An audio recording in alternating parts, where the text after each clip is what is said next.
नमस्कार। भारतीय संस्कृति की महानता और वैज्ञानिकता के बारे में हम सत्संग कर रहे हैं। आइए आज का सत्संग शुरू करें। इससे पहले हम परब्रह्म परमात्मा से सद्बुद्धि, सद्ज्ञान और सत्य प्रेरणाओं के लिए प्रार्थना करें। ओम भूर्भुवः स्वः तत्सवितुर्वरेण्यं भर्गो देवस्य धीमहि धियो यो नः प्रचोदयात्।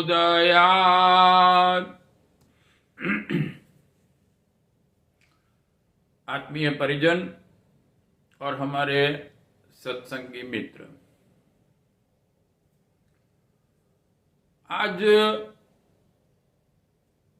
हम जो कई आध्यात्मिक संस्थाएं और मनुष्य मात्र और प्राणी मात्र की सेवा के लिए कई मिशन चल रहे हैं, उनमें से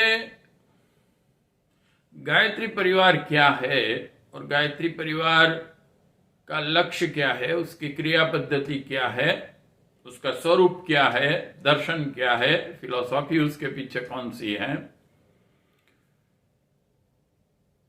इस विषय पर कुछ चिंतन करेंगे। मित्रों, आज समग्र विश्व में करीबन 9000 के आसपास ऐसे मिशन और संगठन चल रहे हैं जो परब्रह्म परमात्मा को या तो धर्म को अपना विषय लिए हुए हैं, लक्ष्य लिए हुए हैं। इसके अलावा भी और कई मिशन हैं जिनका काम धर्म और भगवान से परे हैं, लेकिन कुछ न कुछ मनुष्य मात्र की और प्राणी मात्र की सेवा करना उनका लक्ष्य है। जैसे कि रेड क्रॉस हैं, तो रेड क्रॉस बीमारों के लिए, घायलों के लिए कुछ न कुछ सेवा का कार्य किया जाए, उनको हेल्प की जाए। तो ये लक्ष्य लेकर चलता हुआ एक बहुत बढ़िया मिशन है। ये जो धर्म और भगवान को लक्ष्य लिए हुए चल रहे 9000 से ज्यादा मिशन है, उसे किसी न किसी एक व्यक्ति या कोई संगठन, कई व्यक्तियों ने उसे एस्टैब्लिश किया हुआ होता है। हम देखते हैं। आइए पहले हम ये सोचें कि ये अनेक अलग अलग जो मिशन हैं, उनकी जो क्षमता है, उनका जो लक्ष्य, उनके जो भाव है, यह किस विषय पर, किस चीज पर आधारित होंगे। तो ये हम इजीली सोच सकते हैं कि जिस व्यक्ति ने या तो जिस व्यक्तियों के समूह ने इसे एस्टैब्लिश किया है, शुरू किया है, उनकी दो बातें हमें ध्यान में लेनी पड़ेगी। एक, उनका ज्ञान का स्तर, how much knowledge they are having,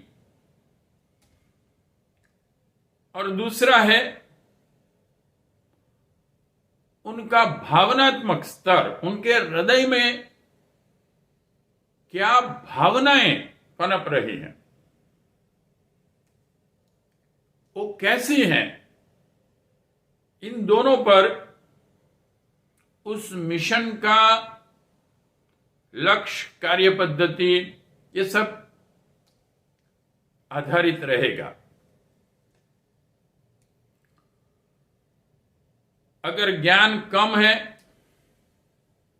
तो उसी ज्ञान के दायरे में, और अगर भावनाएं किसी एक समूह के लिए हैं, जैसे किसी एक जाति के लिए हैं किसी एक राष्ट्र के लिए हैं और किसी एक प्रांत के लिए हैं और किसी एक विशेष प्रकार के लोगों के लिए हैं, तो उन लिमिटेड व्यक्ति ही उनका लक्ष्य रहेंगे। और कई बार तो ऐसा भी हो सकता है कि अगर कोई व्यक्ति एक राष्ट्र का भला करना चाहता है, उसका विकास करना चाहता है, तो वो दूसरे राष्ट्र का अहित भी कर सकता है, शोषण भी कर सकता है। किसी एक व्यक्ति समूह का ही भला करना कोई चाहता है तो हो सकता है दूसरे व्यक्तियों को वो नुकसान भी कर बैठे। इस भावना के अतिरिक्त में तो हमें पहले कोई भी मिशन के बारे में जब हम सोचते हैं तो आवश्यक है कि हम ये भी सोचेंगे कि उसे किसने एस्टैब्लिश किया है, उसका ज्ञान का स्तर क्या है, उसके भावनाओं का स्तर क्या है। और इन दोनों बातों का एनालिसिस करके ही हमें ये डिसीजन पर आना चाहिए कि वो मिशन का स्वरूप क्या है। तो मित्रों, एक बात हम और भी ये सोच लेंगे कि 3 महाशक्ति मनुष्य के जीवन में कार्यरत हैं, समाज के लिए कार्यरत हैं। ये 3 शक्तियां हैं राजतंत्र, धर्मतंत्र और विज्ञान। और इन तीनों की एक विशेषता ये है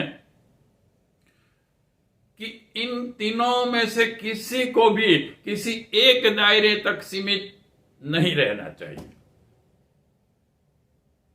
जैसे राजतंत्र की जिम्मेदारी सभी आयामों में है, व्यक्ति के, परिवार के और समाज के और पर्यावरण तक के।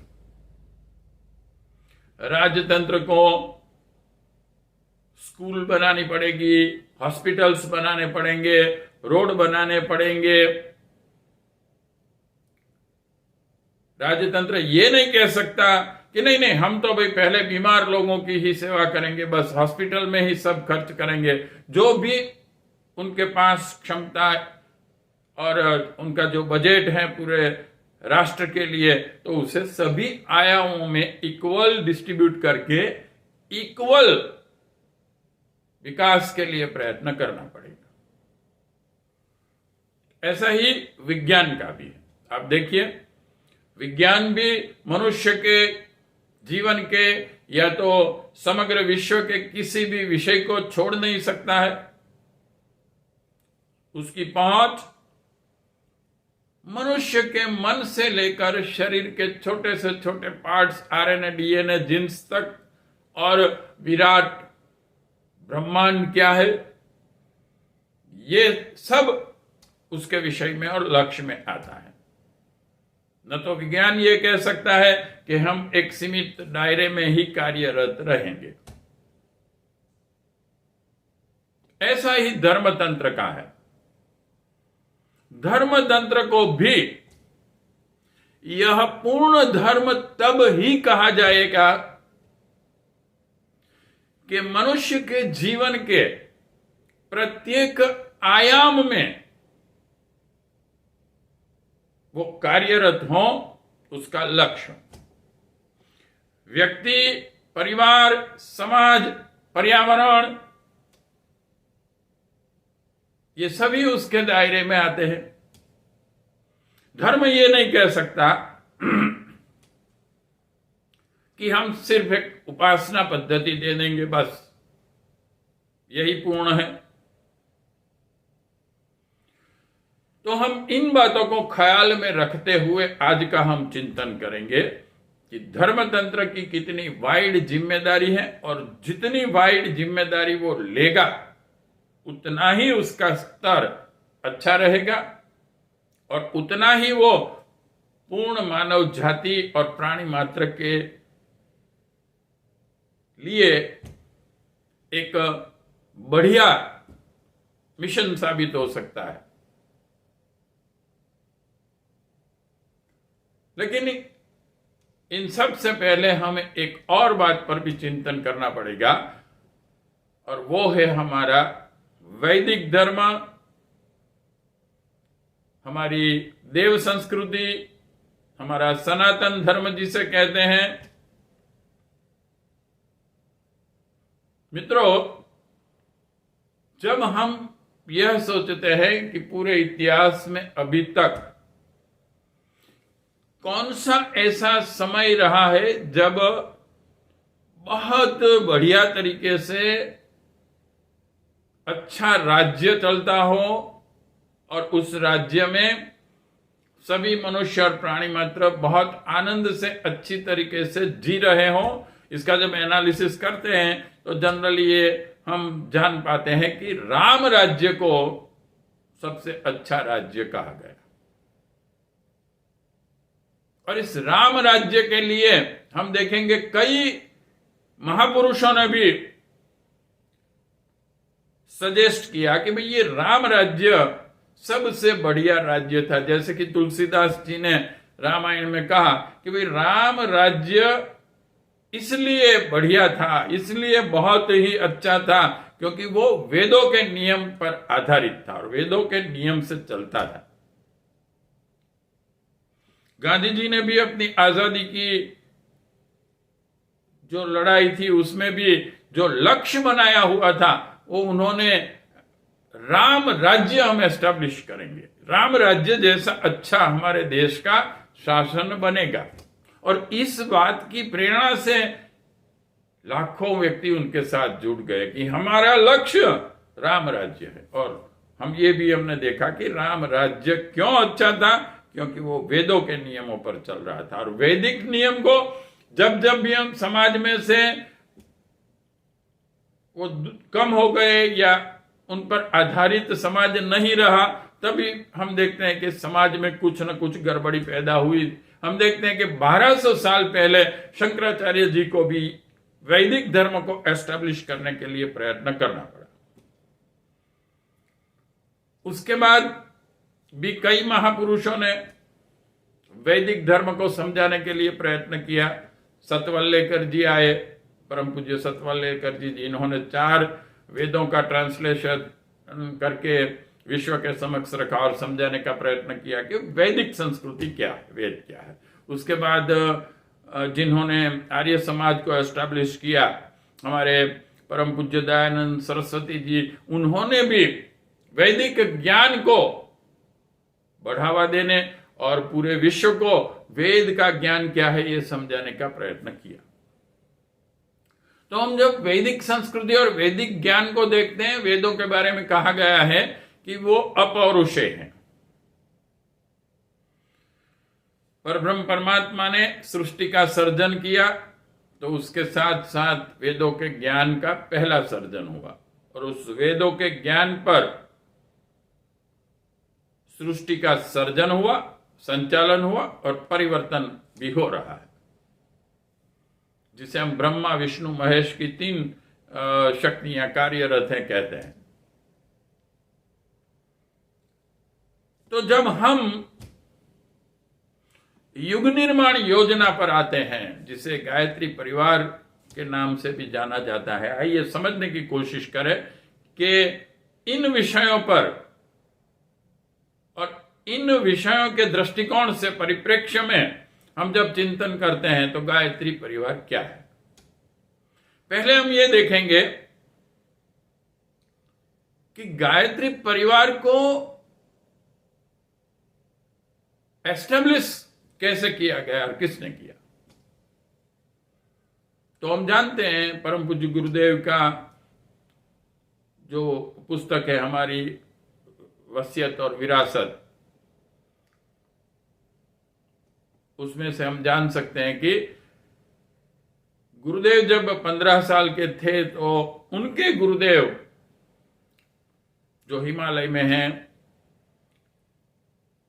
उनकी उम्र 800 साल की तो प्रूव हो चुकी है, कुछ एविडेंस भी मिलते हैं उसके ऊपर से।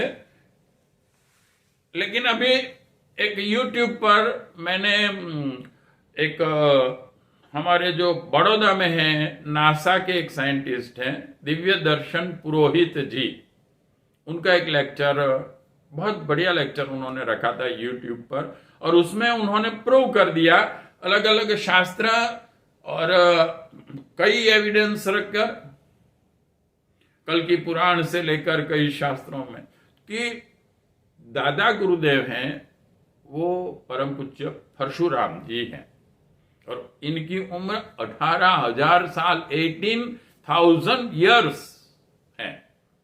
इन्होंने प्रूव किया। जो नासा के साथ जुड़े हुए हमारे एक साइंटिस्ट हैं बड़ौदा में, जिनका एक नासा का मिशन चल रहा है, उनका एक शाखा जैसा।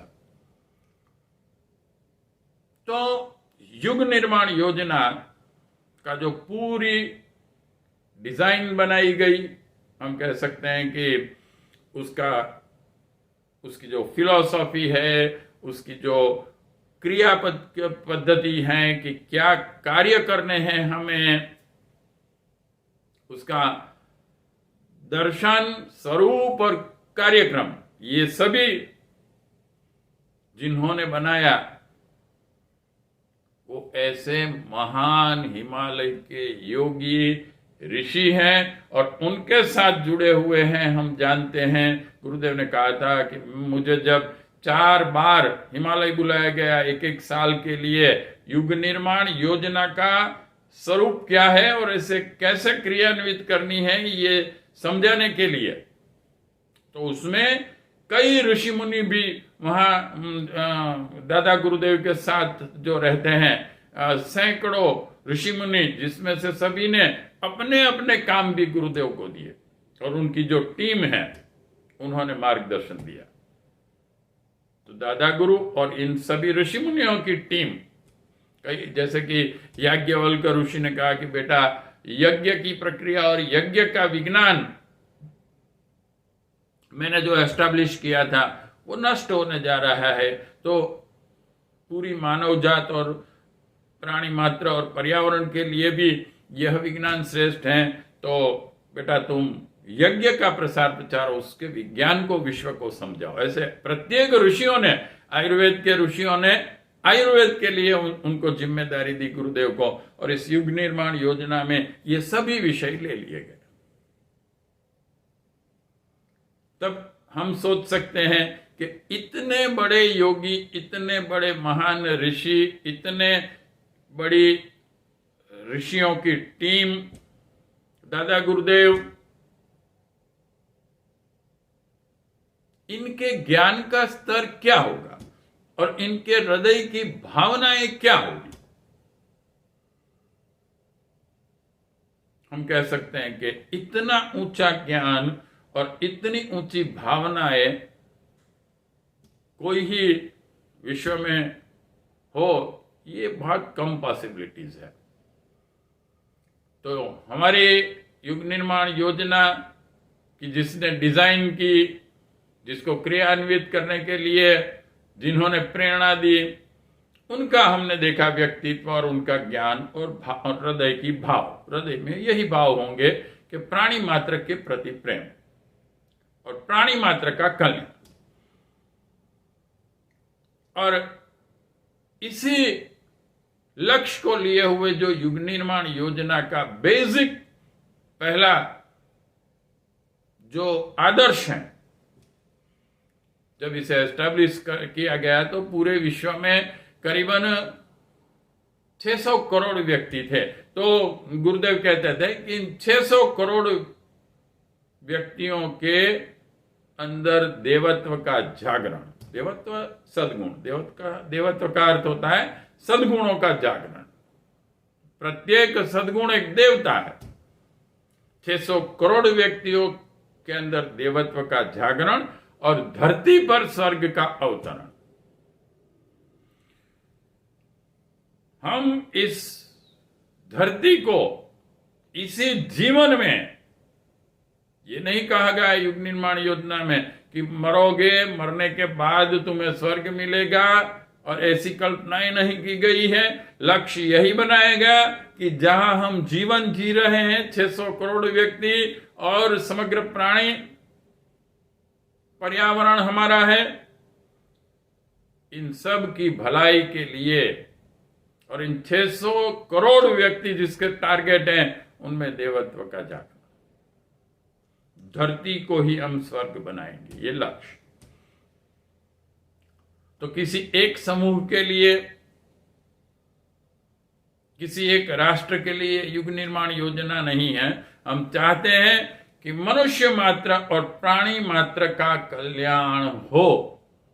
और हमें ये बात भी ख्याल में रखनी ही चाहिए कि कभी भी आप ऐसा कर ही नहीं सकते हैं कि किसी एक समूह का कल्याण करें और बाकी के लोगों को निग्लेक्ट करें। और अगर ऐसा करने का प्रयत्न जब भी किया गया है, तब संघर्ष पैदा हुआ है। और आज जो पूरे विश्व में युद्धोन्माद चल रहा है, राष्ट्र राष्ट्र को नष्ट करने के लिए तत्पर हुए हैं, इनका यही एक कारण है। हमारे राष्ट्र का भला करे, हमारी जाति के लोगों का भला करे, और इसके लिए हम दूसरों का शोषण करते हैं, दूसरों को मारने मिटाने तक तैयार हो जाते हैं। इसलिए ये आवश्यक है कि हम सबकी भलाई चाहें।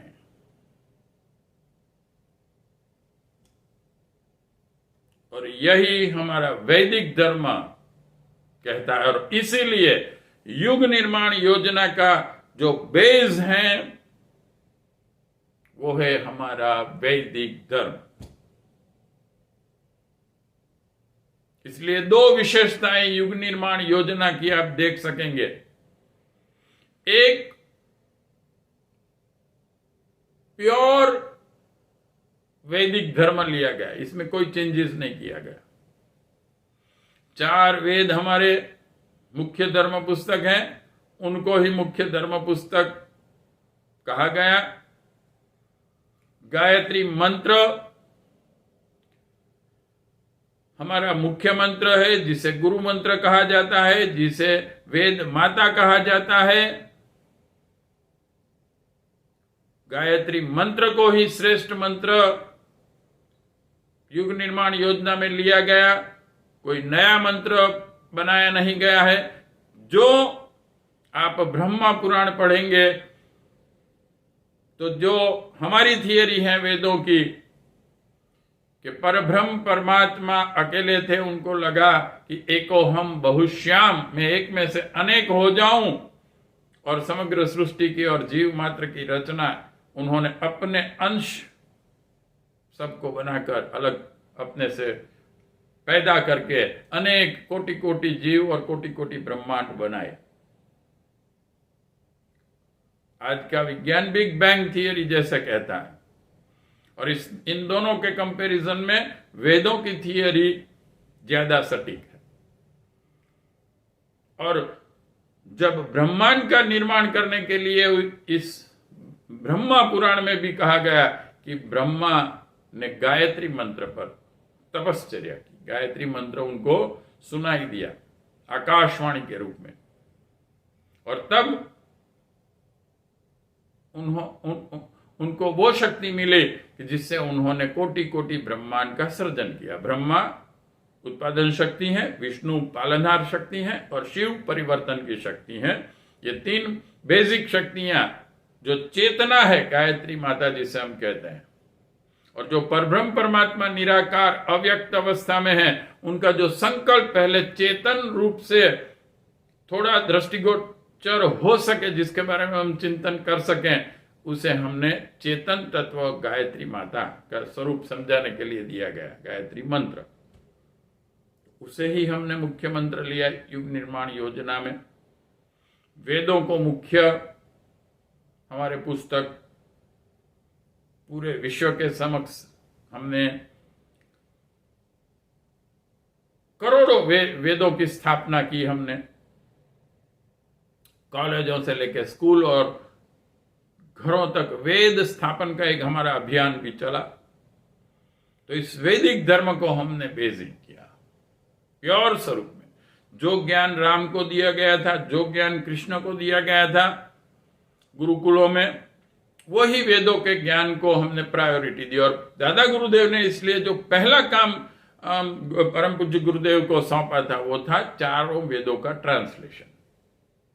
तो शंकराचार्य जी के बाद 1200 साल के बाद युग निर्माण योजना गायत्री परिवार ने ये पहला काम किया कि इस युग के अनुरूप वेदों का ट्रांसलेशन विथ इंटरप्रिटेशन करके, न सिर्फ वेद लेकिन जो हमारे बहुत ही इंपॉर्टेंट शास्त्र थे उन सबको भी परम पूज्य गुरुदेव ने ट्रांसलेट किया। जैसे कि हमारे उपनिषद हैं, दर्शन हैं, हमारे पुराण है, 18 पुराण है, ये सब का ट्रांसलेशन विथ इंटरप्रिटेशन किया कि भारतीय संस्कृति का ज्ञान क्या है। तो प्योर ओरिजिनल स्वरूप से हमने वैदिक धर्म को पूरे विश्व के समक्ष रखा, उसमें कोई चेंजेस नहीं किया। जो राम जिस धर्म का पालन करते थे, राम यज्ञोपवीत जनेऊ पहनते थे, कृष्ण जनेऊ पहनते थे, हनुमान जी को जनेऊ पहनते थे, हम हनुमान चालीसा में पढ़ सकते हैं। तो पूरे विश्व को हमने गायत्री मंत्र का जो स्थूल स्वरूप है, मूर्तिमंत स्वरूप है, उस जनेऊ को ही प्रत्येक आर्य जिसे कह सकते हैं, प्रत्येक हिंदू कह सकते हैं, सभी वर्ण को ये दी गई गायत्री परिवार की ओर से, जो भारतीय संस्कृति के सिंबल्स हैं, वैदिक धर्म के सिंबल है, उसे ही हमने लिया। और शिखा रखो, राम शिखा रखते थे, कृष्ण शिखा रखते थे, ये एक मूलभूत वैदिक धर्म की परंपरा है। तो इसे ही हमने स्वीकारा गायत्री परिवार में। तो एक बहुत बड़ी बात यह रही कि वैदिक धर्म को उसके प्योर स्वरूप में लिया गायत्री परिवार में। दूसरा, उसे परिपूर्ण लिया, नॉट पार्शली। हमने सिर्फ जो समग्र ज्ञान का एक जबरदस्त, इसे कहते हैं कि ट्रेजर, खजाना है हमारे पास, उसमें से हमने पार्शली नहीं लिया। जैसे कि सिर्फ ध्यान ही करेंगे, सिर्फ ध्यान ही करेंगे। अकेले ध्यान से हम व्यक्तित्व का पूर्ण विकास नहीं कर सकते हैं। ध्यान तो योग दर्शन का, जिसे अष्टांग योग कहते हैं, जिसके 8 आयाम हैं, उसका एक आयाम है, पार्ट है। पूर्ण व्यक्तित्व विकास के लिए ये पूरा दर्शन लेना पड़ेगा। यम नियम आसन प्राणायाम प्रत्याहार धारणा ध्यान समाधि 8 अंग लेने पड़ेंगे। और न सिर्फ योग दर्शन, प्रत्येक दर्शन अपनी पैर में है, सांख्य दर्शन के साथ जुड़ा हुआ है। और इन दोनों को ही गीता में ज्यादातर समझाने की कोशिश की है भगवान ने, और वो हमारे 6 दर्शनों में से एक है। और ये सभी हम जानते हैं कि वेदों के ज्ञान को समझाने का प्रयत्न करते हैं। तो न हमने कोई एक ही बात ली हो, ऐसा नहीं है। हम आसन सिखाते हैं, हम प्राणायाम ही सिखाएं, हम ध्यान ही कराएं सबको, हम माला ही फिरने की बात करें, लेकिन हमने पूर्ण वैदिक धर्म को लिया। एंटायर डेवलपमेंट ऑफ पर्सनालिटी, व्यक्तिगत और समग्र समाज के लिए हमने सोचा है। और धर्मतंत्र, जैसे विज्ञान सभी आयामों में कार्यरत हैं, जैसे राजतंत्र हर एक आयामों में कार्यरत हैं। This is the first time in world युग निर्माण योजना ने वो धर्म लिया और सभी आयामों में इसे क्रियान्वित किया। और इसीलिए जिस तरह से महाभारत में कई रत्न है, जैसे गीता, विष्णु सहस्त्र नाम, गजेंद्र मोक्ष, ये सब रत्न कहे जाते हैं महाभारत के। वैसे 1 लाख मंत्र से बना है महाभारत, और प्रत्येक मंत्र एक रत्न है। फिर भी विचारशील लोगों ने कहा कि भाई कुछ ऐसे ये बहुत ही अच्छे रत्न है उसमें। और इसीलिए व्यास जी ने ये भी कहा कि भाई मैंने महाभारत कौरव पांडवों का हिस्ट्री दिखाने के लिए नहीं लिखा है, न तो उनकी कौरव और पांडवों की स्टोरी मैं कहना चाहता हूं। मेरा लक्ष्य है वेदों के ज्ञान को सरल बनाकर विश्व के समक्ष रखना। और ऐसे ही हमारा प्रत्येक पुस्तक आप देखेंगे, वेदों के अलावा जितने भी हमारे पुस्तक है, उपवेद हैं, दर्शन हैं, ये सभी वेदों में से कोई ना कोई अपने विषय का ज्ञान लेके इसे विस्तृत करके समझाते हैं। हमारे प्रत्येक ऋषि वैज्ञानिक थे और उनके अपने एक विषय थे। कोई साइकोलॉजी का निष्णात था, कोई केमिस्ट्री के थे। ये हमारे ऋषि मुनियों का अपना अपना विषय में मास्टर डिग्री जैसा नॉलेज था, उससे भी ज्यादा था। तो ये दो इंपॉर्टेंट कार्य हमने किए। पूर्ण वैदिक धर्म लिया और प्योर स्वरूप से लिया, उसमें कुछ भी चेंजेस नहीं किया।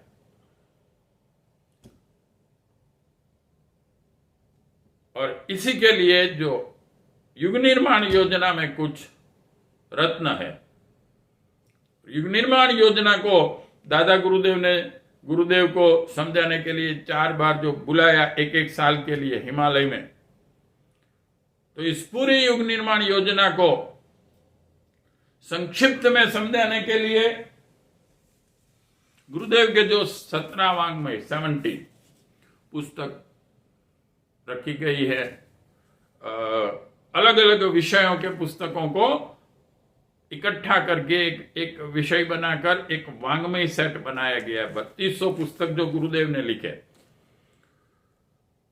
उनमें से वाङ्मय नंबर 66 जो है, ये पूरा का पूरा वाङ्मय युग निर्माण योजना दर्शन स्वरूप व कार्यक्रम हमें समझाता है कि युग निर्माण योजना की फिलॉसफी क्या है, विचार क्या है, इनका स्वरूप क्या है और कार्यक्रम क्या है, क्या करना है। इसमें जो रत्न है, हम उनके बारे में अगर सोचें तो हम कोई एक काम करने के लिए नहीं जा रहे हैं, कोई हमारा एक लक्ष्य नहीं है।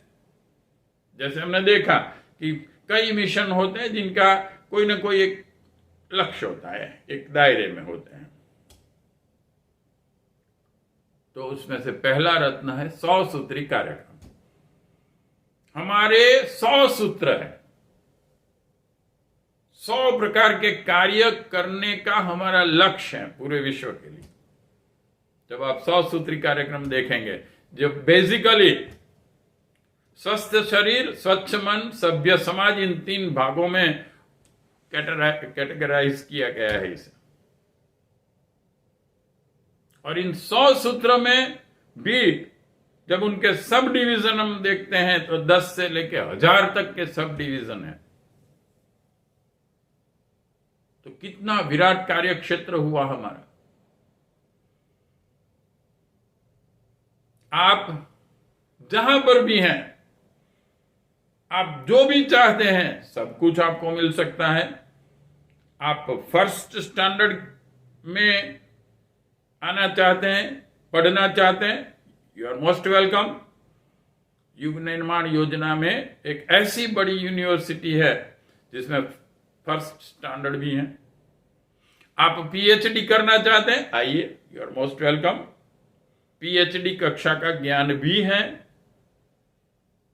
आप बड़ा अच्छा संगीत जानते हैं, गाना गाते हैं, आपका शौक है संगीत, आइए, यू आर मोस्ट वेलकम। आज जो बेकार विचारधाराएं, विकृत विचारधाराएं संगीत के माध्यम से दी जा रही हैं, हम फिल्मी संगीत वगैरह सुनते हैं जो विचारों को विकृत बनाते हैं, तो उसके सामने हमें लड़ना पड़ेगा। उसके लिए हमने दिया है युग संगीत।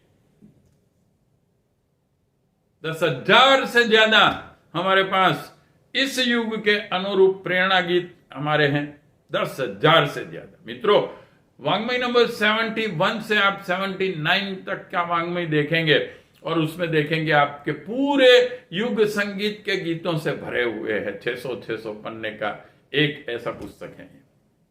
सिर्फ हमने एक ही विषय में कितना सारा कार्य करके रख दिया है युग निर्माण योजना। और कितने बढ़िया गीत है। ये आप संगीत जानते हैं, संगीत का आपको शौक है तो संगीत का ऐसा सदुपयोग कीजिए कि समाज, हमारे बच्चे, हमारे युवा को सद प्रेरणा मिले, सद विचार मिले और आनंद के साथ साथ। ये रहा 100 सूत्री कार्यक्रम और एक विराट यूनिवर्सिटी जैसा है हमारे पास। आपकी जो भी टैलेंट है आप उस टैलेंट को लेकर आइए, लेकिन इन फ्यूचर में आप वहां तक सीमित नहीं रहेंगे, क्योंकि कबीर जी ने कहा है, पूरा सदगुरु ना मिला रहा अधूरा शीश, भेख जति का पहन के घर घर मांगे भीख। गुरु का ज्ञान जितना महान होगा, गुरु की भावना जितनी महान होगी, वही शिष्य को मिलेगा। तो जब आप युग निर्माण योजना से जुड़ते हैं तो there is a vast knowledge, unlimited वेदों का ज्ञान। ऐसे ही हमारे 100 आदर्श हैं, 100 सूत्र हैं जैसे कार्य करने के। हम कोई एक आदर्श लेके नहीं चलते, 2 आदर्श लेके नहीं चलते, 3 आदर्श लेके नहीं चलते, 100 आदर्श हैं हमारे। आप जब वाङ्मय नंबर 66 पढ़ेंगे तो उसमें, और उसकी अलग से पुस्तक बनाई है, नैतिक शिक्षण के 3 भाग हैं, आप पढ़ सकते हैं उसमें। तो बेसिकली हम क्या करना चाहते हैं, कौन से 100 आदर्श हैं जो हमारे, कह सकते हैं कि 100 प्रकार के लक्ष्य हैं समाज, पूरे विश्व के लिए हम करना चाहते हैं। विश्व में जो विकृतियां हैं उसे हम ठीक करना चाहते हैं। जो गुरुदेव कहते हैं, इसलिए कि जो विभीषिकाएं छाई हुई हैं पूरे विश्व पर, और एक एक विभीषिकाएं ऐसी हैं कि जो पूरे विश्व का नाश कर सकती है। पर्यावरण हमारा बिगड़ रहा है, ओजोन वायु का परत टूट रहा है, हमारा सोशल लाइफ, हमारा दाम्पत्य जीवन का जो लाइफ है वो नष्ट होने जा रहा है, बच्चों का जीवन बेकार हो रहा है, उसमें कोई आनंद नहीं रहा है, वो बेकार की पढ़ाई पढ़ते रहते हैं। मैकेले ने जो शिक्षण दिया उस शिक्षण को पूरे विश्व में जीवन उपयोगी ज्ञान उन्हें दिया नहीं जाता है, और बेकार की बातें 90% उन्हें पढ़ाई जाती है, उनके ऊपर बोझ होता है विद्यार्थियों के ऊपर। सुबह 6 बजे से लेकर रात को 10 बजे तक पढ़ते रहते हैं और फिर भी उनके व्यक्तित्व का परिपूर्ण विकास नहीं होता है। जबकि हमारे गुरुकुल के व्यक्तित्व आप देखेंगे, एक एक से हमारी जो गुरु शिष्य परंपरा है उसमें, तो युग निर्माण योजना इन 100 आदर्शों पे काम कर रही है।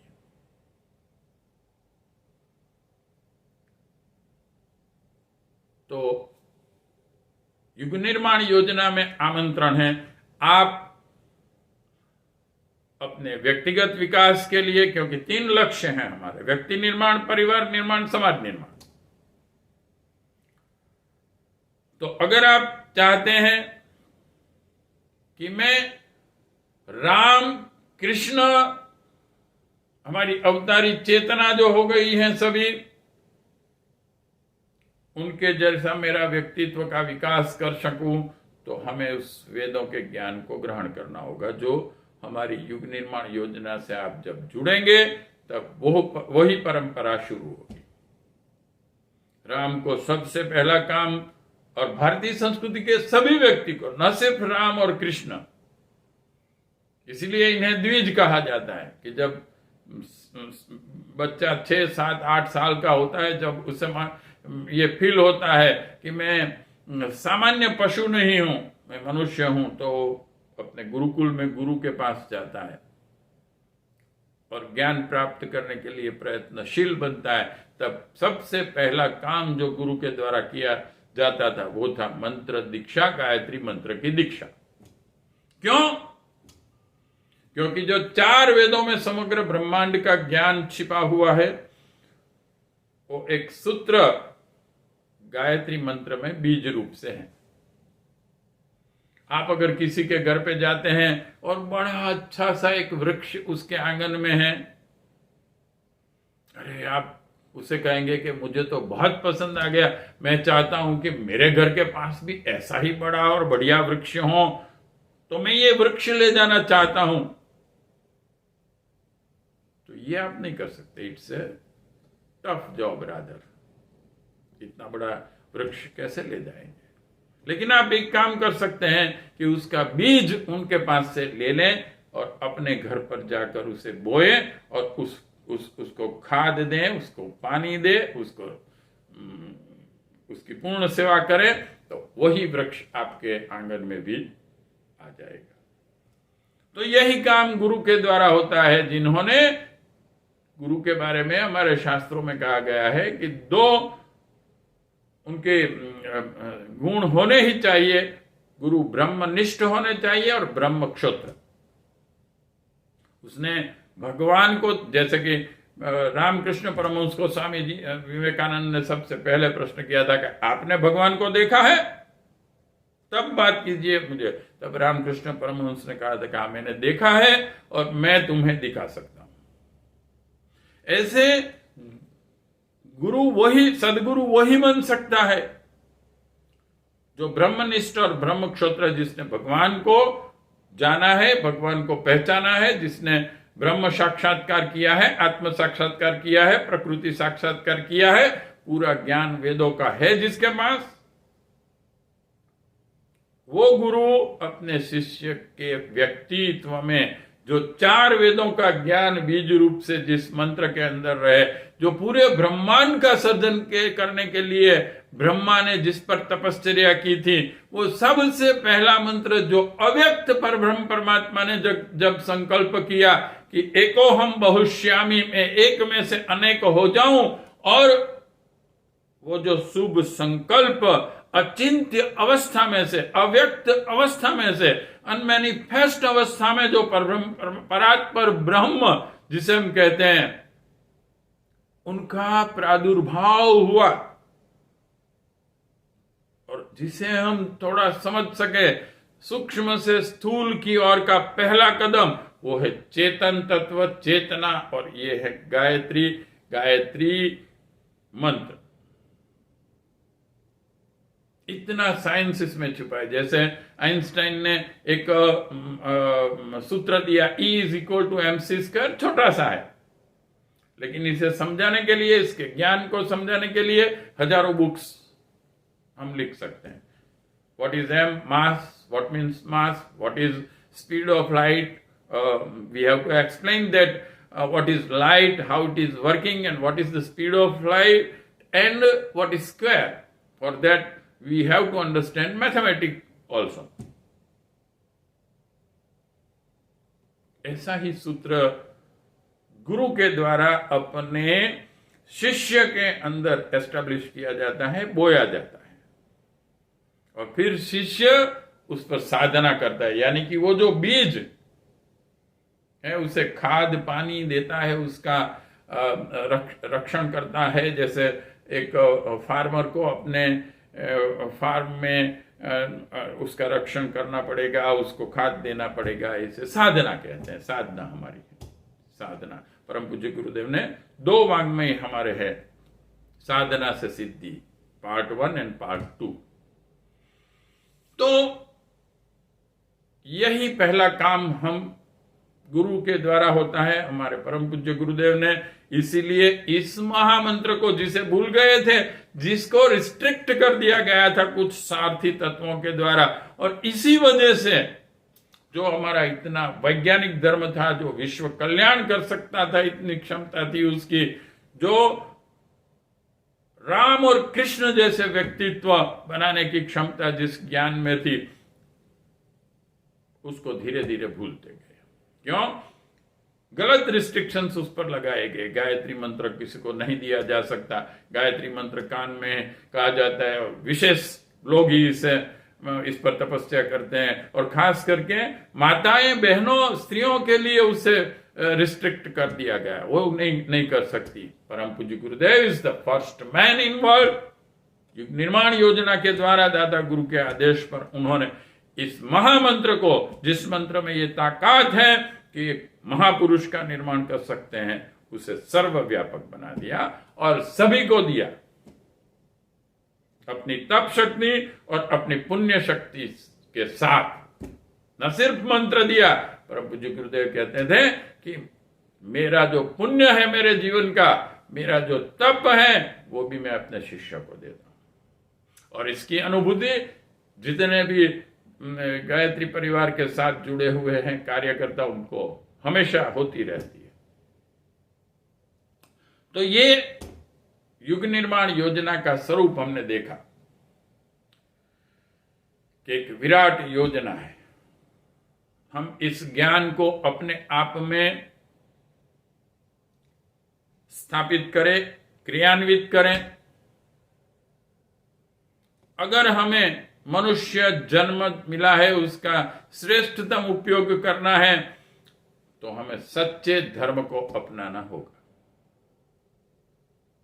हमें कई विचार पूरे विश्व में चल रहे हैं, हम ये नहीं कह सकते कि हमारा ये विचार है, यही सत्य होगा, और उसे हम गलत होते हुए भी सत्य समझकर उस पर आधारित जीवन जिएंगे तो हमारा कल्याण होगा। ये बात बिल्कुल गलत है। जो सत्य है, जो श्रेष्ठ है, जो साइंटिफिक है, इसलिए गुरुदेव ने यह भी कहा कि भविष्य का धर्म साइंटिफिक स्पिरिचुअलिटी होगा, जिसे विज्ञान मान्य होगा। हम देखते हैं कि कई बीच में ऐसे आ गए जब अवैज्ञानिक धर्म और धर्म गुरुओं ने विज्ञान का विरोध किया, तो हम इन तीनों का जो अलग अलग शाखाएं हैं, राजतंत्र, धर्मतंत्र, विज्ञान तंत्र, ये तीन अपने आप में अलग हो गए हैं। और इसके परिणाम स्वरूप ही हम देखते हैं कि आज पूरा विश्व सामूहिक आत्महत्या की ओर जा रहा है। इसे युग निर्माण योजना ने लक्ष्य लिया है कि सच्चे धर्म, सच्चे विज्ञान और राजतंत्र तीन फिर से एक होंगे।